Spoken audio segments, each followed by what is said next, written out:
నేను మీ స్వాతి, ఉస్మానియా యూనివర్సిటీ.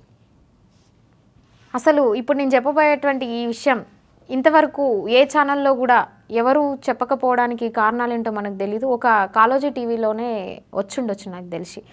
కొప్పుల హర్దీప్ రెడ్డి, మేడిపల్లికి చెందినటువంటి ఈ వ్యక్తి ఎవరైతే ఉన్నారో కేటీఆర్కి అనుచరుడు. కేటీఆర్ ఆయనకు పార్టీ కండువాలు కప్పినటువంటి విజువల్స్ కూడా ఉన్నాయి.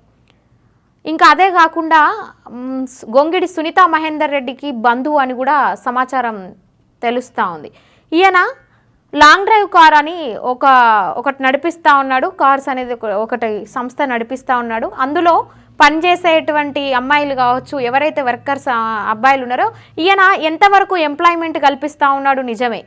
స్టూడెంట్స్కి కావచ్చు, పనిచేసేటువంటి వ్యక్తులకి ఆ ఎంప్లాయ్మెంట్ కల్పించడమే కాకుండా అక్కడ పనిచేసి ఆయనకు ఎవరైనా యాంటీగా ఉండి అక్కడ పనిచేయడం ఇష్టం లేక బయటికి వెళ్ళిపోతాం అనేటువంటి విషయాన్ని వెలిబుచ్చితే చాలు 11 మంది ఎవరైతే 2 అమ్మాయిలు 9 మంది అబ్బాయిలని దాదాపు ఆయన దగ్గర ఊడిగం చేసేటువంటి 30 మంది బౌన్సర్లతో విపరీతంగా కొట్టించడం జరిగింది. బట్టలిప్పి మరి వాళ్ళను ఘోరంగా కొట్టారు.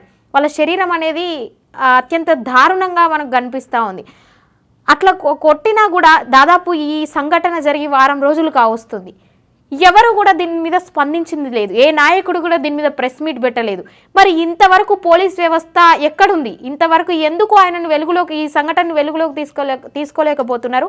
ఆయనను ఎందుకు అరెస్టు చేస్తలేరు? అసలు ఆ వ్యక్తికి కేటీఆర్కు ఉన్న సంబంధం ఏంటిది?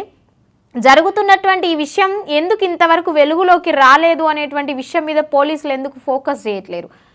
కాంగ్రెస్ పార్టీ అధికారంలోకి వచ్చింది, ప్రజా పాలన అనేది నడుస్తూ ఉంది.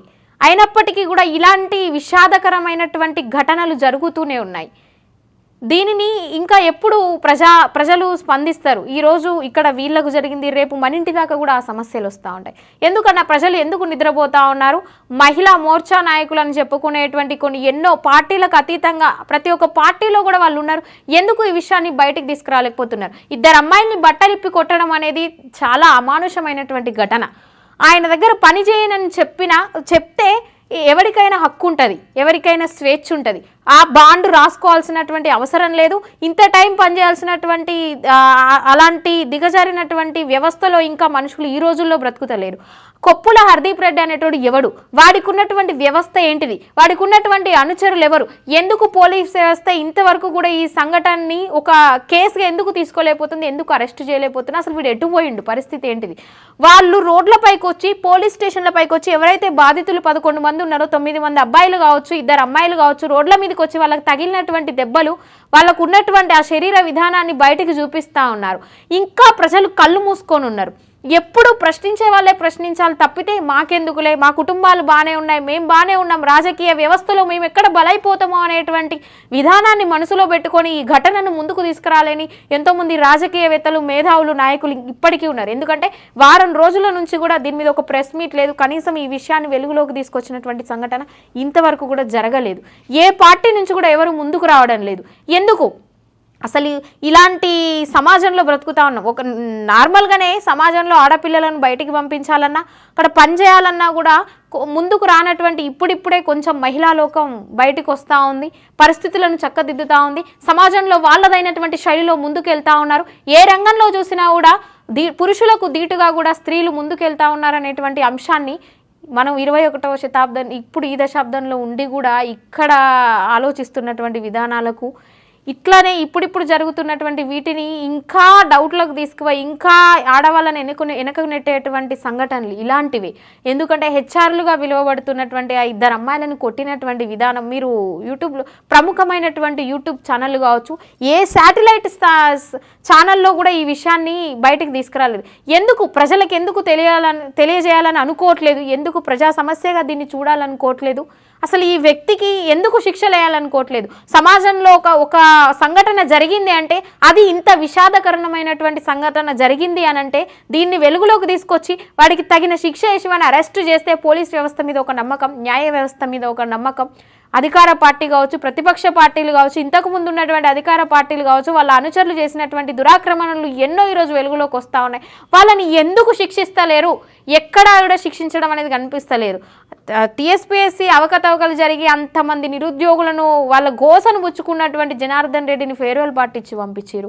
ఇక్కడ కేటీఆర్ అనుచరుడైనటువంటి ఈ వ్యక్తి కొప్పుల హర్దీప్ రెడ్డి బౌన్సర్లను 30 మంది బౌన్సర్లతో కొట్టించడం అనేది ఎంత దారుణమైన విషయం అండి. బట్టలిప్పి కొట్టించడం అనేది ఒక్కసారి ఆలోచించండి. రేపు ఇప్పుడు అక్కడ ఆ సమస్య నిలిచిపోదు, రేపు సమాజంలో స్ప్రెడ్ అయి ప్రతి ఒక్క కుటుంబం దాకా కూడా అలాంటి సమస్యలు వస్తాడు. మరి అప్పుడు ఎవరిని ఎదుక్కుంటూ పోతారు? అప్పుడు ఎవరు మీ సమస్యను ప్రజలకు తెలుపుతారు? అప్పుడు ఎవరిని మీరు కన్సల్ట్ అవుతారు? పోలీస్ వ్యవస్థలా ముందుకు రావట్లే. ఆ హర్దీప్ రెడ్డి అనేటోడు ఎవరు కనపడితే వాళ్ళని కొనిపడేస్తున్నాడంట. ఇట్లా డబ్బుకు అవినీతికి ఎన్ని రోజులు లొంగిపోతూ ఉంటారు కదా. దాదాపు 11 మంది బాధితులు రోడ్ల మీదకి వచ్చి వాళ్ళ బాధను వెలిబుచ్చుతూ ఉంటే కనీసం ఏ ఛానల్ కూడా పట్టించుకున్నటువంటి విధానం లేదు. 2 నెలలు మొన్నటి వరకు అసెంబ్లీ ఎలక్షన్స్లో మార్పు రావాలని చెప్పి మొత్తుకుంటూ తిరిగి కాంగ్రెస్ పార్టీని అధికారంలోకి తీసుకొచ్చి బీఆర్ఎస్ పార్టీని గద్దె దించినటువంటి ఉన్నటువంటి చరిత్ర ఉన్నటువంటి యూట్యూబర్స్ కావచ్చు, నిరుద్యోగులు కావచ్చు, ఎప్పుడు వీళ్ళే స్పందించాలంటే ప్రతి సమస్యను కూడా ఇప్పటికీ కూడా ఎన్నో అనారోగ్యాలతో వాళ్ళు ముందుకు రాలేనటువంటి పరిస్థితులు కూడా కనిపిస్తూ ఉన్నాయి. ప్రముఖమైనటువంటి యూట్యూబర్స్ కాంట్రవర్సీలో చిక్కుకుంటాం అనేటువంటి ఒకే ఒక ఆలోచనతో ఈరోజు ముందుకు రాలేకపోతున్నాయి. హర్దీప్ రెడ్డిని తీవ్రంగా శిక్షించాలి. ఇంత అసభ్యకరమైనటువంటి పనులను సమాజాన్ని తప్పుదోవ పట్టిస్తూ ఉన్నాయి. ఇప్పటికీ కూడా ఎవరెవరో అనుచరులు అని చెప్పుకొని వాళ్ళ పేర్లు నిజంగా వాళ్ళ హస్తం ఉందా అనేటువంటి తేల్చే విషయాన్ని కూడా ప్రభుత్వం వాళ్ళ భుజాలపైకి తీసుకోవాలి. ఈ బాధ్యతను వాళ్ళు నిర్వర్తించాలి. ఖచ్చితంగా కూడా అతన్ని అరెస్టు చేయాలి. ఆ 11 మంది బాధితులకు తగిన న్యాయం చేయాలని కూడా మనం కోరుకుందాం. ప్రజలందరూ కూడా దీనిపై స్పందించాలి. ఎలా అయితే ఒక దిశ ఘటన మీద స్పందించారో, ఎలా అయితే ఒక నిర్భయ ఘటన మీద స్పందించారో, ఇలాంటి ఘటనల మీద కూడా స్పందించండి. ఎప్పుడైతే ప్రజలు మేల్కొంటారో సమస్యలకు ఖచ్చితంగా పరిష్కారాలు అనేవి దొరుకుతాయి. ఈ హర్దీప్ రెడ్డి అనేది ఒకడు పోతే ఒకడు తెలంగాణ రాష్ట్రంలో ఉన్నటువంటి దరిద్రం ఏంటంటే అనుచరులు సహచరులు అని చెప్పుకొని ఒకడు పోతే ఒకడు ప్రజల మీద, అమాయకులైనటువంటి ప్రజల మీద వాళ్ళ జులుం చూపేయాలని కూడా ప్రయత్నిస్తూ ఉంటారు.